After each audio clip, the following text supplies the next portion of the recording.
This episode of Marijuana Today Daily is brought to you by the folks over at Phyto Partners, the cannabis-focused venture capital fund that's capitalizing America's next great industry. If you're an accredited investor with a minimum of $500,000 to invest, then you need to take a look at Phyto Partners and their diversified portfolio of legal cannabis companies. Learn more about Phyto Partners and their approach to investing by opening up phytopartners.com, which is spelled P-H-Y-T-O,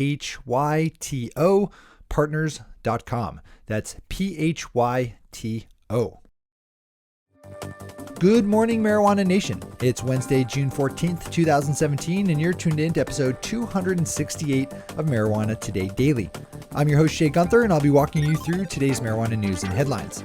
As always, we have a full and busy day of cannabis news in our hands, so let's jump right into it. Our top story today is the news that broke early this week that U.S. Representative Jared Polis of Colorado is planning to run for the governorship of his state, marking the entry of a candidate into the race who is very on the record as being in favor of progressive marijuana reform. Congressman Polis is a founding member of the Cannabis Caucus, a group of D.C. lawmakers dedicated to advancing the cause of legal marijuana, as well as a longtime supporter and sponsor of federal marijuana legislation, both enacted and proposed. The Cannabist has a good post up about the congressman's cannabis bona fides and overall campaign platform that's worth the click over. As always, we have all the news we cover linked to on our website at mjtodaydaily.com and on our Twitter account at mjtodaydaily. Tom Angel over at MassRoots has a good story up about an appearance made by U.S. Deputy Attorney General Rod Rosenstein before the Senate Appropriations Subcommittee on Commerce, Justice, Science, and Related Agencies, in which the Deputy AG reaffirms that, at least for now, the Justice Department is still following the guidance given by the Cole Memo, an Obama-era memo laying out how state marijuana laws can coexist with federal laws. He said that could change in the future, though, and went as far as to say that he thought that marijuana was properly scheduled in terms of the Controlled Substances Act, saying, quote, "From a legal and scientific perspective, marijuana is an unlawful drug. It's properly scheduled under Schedule 1, unquote. This is another good story to dive into fully. Our final top story of the day is the news of the speech to be given later this week by civil rights activist Reverend Al Sharpton at the Cannabis World Congress Business Expo in New York, in which he's expected to call out the legal marijuana industry for being overwhelmingly white in racial composition. Reverend Sharpton will give the keynote address at Friday's expo and will also touch on the racial disparities found within the criminal justice system in terms of arrest rates for black people caught with marijuana versus whites. As the Huffington Post is reporting, BuzzFeed's Amanda Chicago Lewis looked at the level of black ownership in the nation's roughly 3,600 marijuana dispensaries and found that just 1% are owned by black people. That's not right. This is an issue we all need to know about and work on. Those are our top stories for today. It's time for Marijuana Today Daily Headlines Blitz. Before we blitz out on the headlines, let's quickly thank our sponsor, Phyto Partners, the venture capital fund that's capitalizing America's next great industry.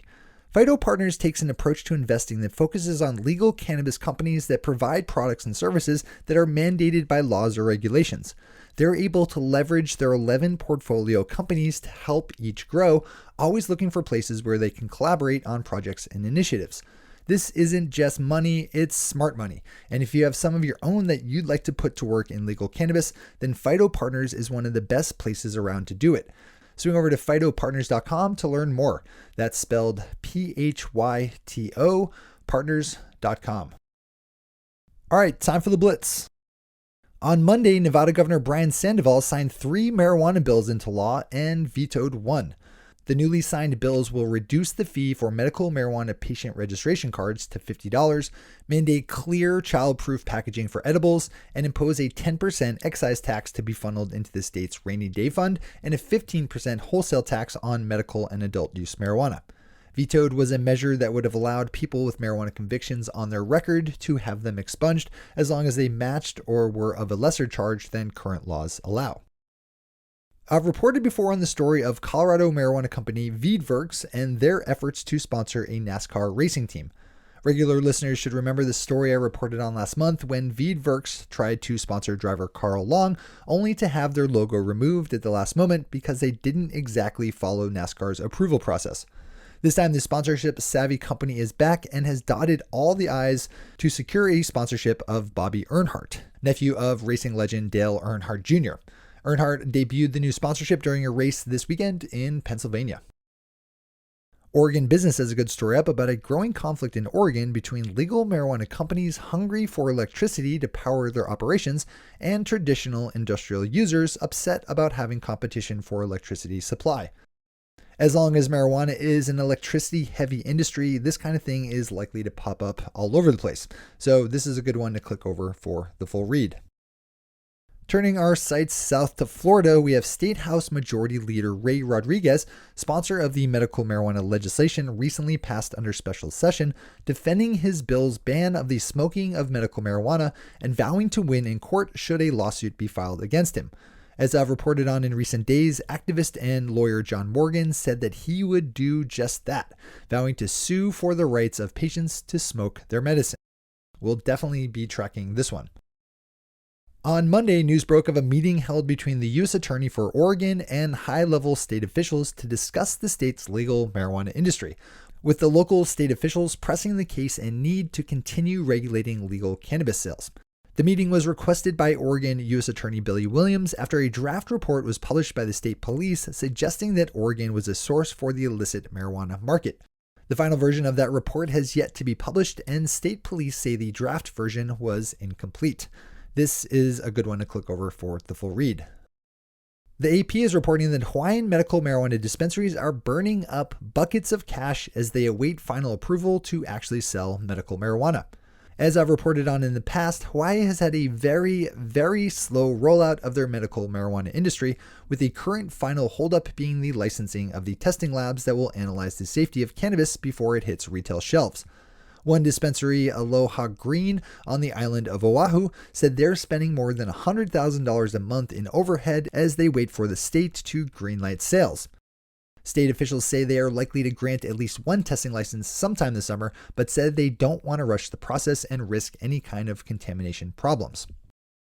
Our final story of the day brings us out west to Washington state, where a proposed bill covering a wide range of marijuana issues contains language calling on the state liquor and cannabis board to study the issue of allowing homegrow. Currently, Washington residents are not allowed to grow their own marijuana at home, and proposed language contained in the Cannabis Omnibus Bill, also known as Senate Bill 5131, seeks to overturn that by calling for a feasibility study on the question that could set up a bill legalizing homegrow during the next legislative session set to start in January. This is obviously something we'll keep an eye on. Those are the headlines and news for the day. I'll be back with you again tomorrow morning with another information-packed episode of Marijuana Today Daily. But in the meantime, if you have any stories to share or feedback to give, zip us an email to headlines@mjtodaydaily.com. And while you're clicking around the interwebs, swing over to our Twitter account at mjtodaydaily and visit our website at mjtodaydaily.com to find links to all the news we cover. Thanks to our sponsor, Phyto Partners, and to all of our awesome patron listeners for the support that makes this show possible. To join the illustrious ranks of the patron listeners yourself, swing over to our website at mjtodaydaily.com and click on that big blue button at the top of the page that says Become a Patron. I'm your host, Shay Gunther. Thanks for tuning in and starting your day with marijuana today. Today.